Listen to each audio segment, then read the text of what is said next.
So in continuing with our discussion on the alternatives to the khabar, right, the predicate in a nominal sentence structure in the Arabic language, whenever a mubtada is followed by these huruf or a mudaf as well as one of the dhuruf, it will always take the place of the predicate, just as knowledge is outstripped by etiquette, right? So we have here next in this list the mudaf, which we can term here as the possessive construct, right? And if you're new here or you'd like a refresher on the mudaf or mudaf ilayhi construct, a very, very important grammatical construction to know in the Arabic language, I'll link that in this video above as well, inshallah. So we have the mudaf and the dhuruf in the same sentence here because they're very similar in their grammatical construct, but different in their application, right? And we're going to take a look at the dharf, right? Its plural being dhuruf in a second, inshallah. So let's jump right into it and take a look at our first example here. We see this hadith from the Prophet sallallahu alaihi wasallam, right? Qala Rasulullah sallallahu alaihi wasallam, the Messenger of Allah sallallahu alaihi wasallam said,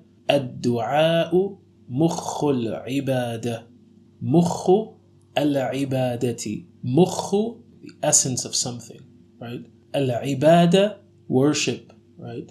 Ad-du'a, supplication. So taking a look at this first word in the sentence here, we can see that it's an ism, right? One of the telltale signs it's an ism is the fact that it has al at the beginning, right?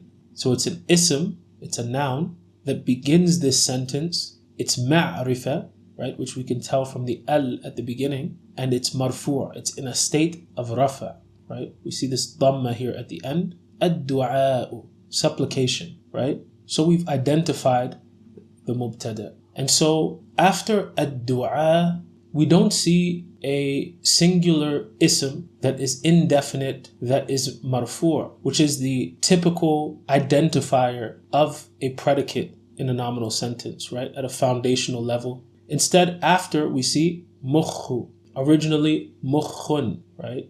No al at the beginning, no tanween at the end. And the word after, the ism after, is in a state of jar. Telltale sign that this is an idafa construct, right? A mudaf wa mudaf ilayhi construct. With the mudaf wa mudaf ilayhi, essentially we're merging two words together, which is why we drop the tanween, right? And it just becomes a single vowel, right? Mukhu instead of mukhun. And there's no al at the beginning, right? A telltale sign of this idafa construct. So if there's no typical singular ism in a state of rafa, right, that's indefinite, following the mubtada, maybe there's a harf jar and it's ism, right, which is going to take its place. Or maybe there's a mudaf or mudaf ilayhi fragment.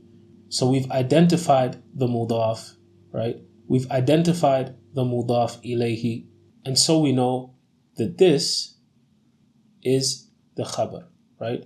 There's an implied is here. So supplication is the essence of worship, right? Ad-du'a'u mukhul ibadah. Let's take a look at another example here, right? This example from the Quran. When Mary alayha salam returns to her people with Jesus, peace and blessings be upon him, as a baby, and they're essentially, insulting her and shocked and confused. How do you have a child? Like, what's going on? Your parents were righteous people, etc., right? She points to Jesus, peace and blessings be upon him, right? The moment when he spoke from the cradle to the people, right? And Jesus, peace and blessings be upon him, starts his address to them by saying, Inni Abdullah. And we see here at the beginning of this sentence, inna, right? And it's merged with this ya here, right? This ya, the attached pronoun of ana, I. So whenever a pronoun is attached to a word, it's either in a state of nasb or jar. Here we know it's in a state of nasb because we have inna, right? And whenever inna is used at the beginning of a sentence, the mubtada is inna plus the ism in attendance, right? So we've identified our mubtada here. Very easy. Inni, indeed I, Abdullah. Abd, yani slave, right? Worshipper.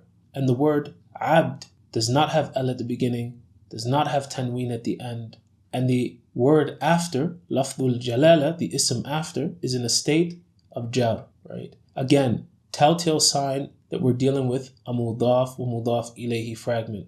So after the mubtada, we don't find a singular ism, right, or noun that is marfu', right, in a state of rafa and indefinite, right? Instead, we find this idafa construct. And of course, the mudaf is in a state of rafa, right? The mudaf is technically an ism mufrad, but here it's connected to the word to follow. And it takes its definiteness from the word to follow, right? In this case, lafdul jalala.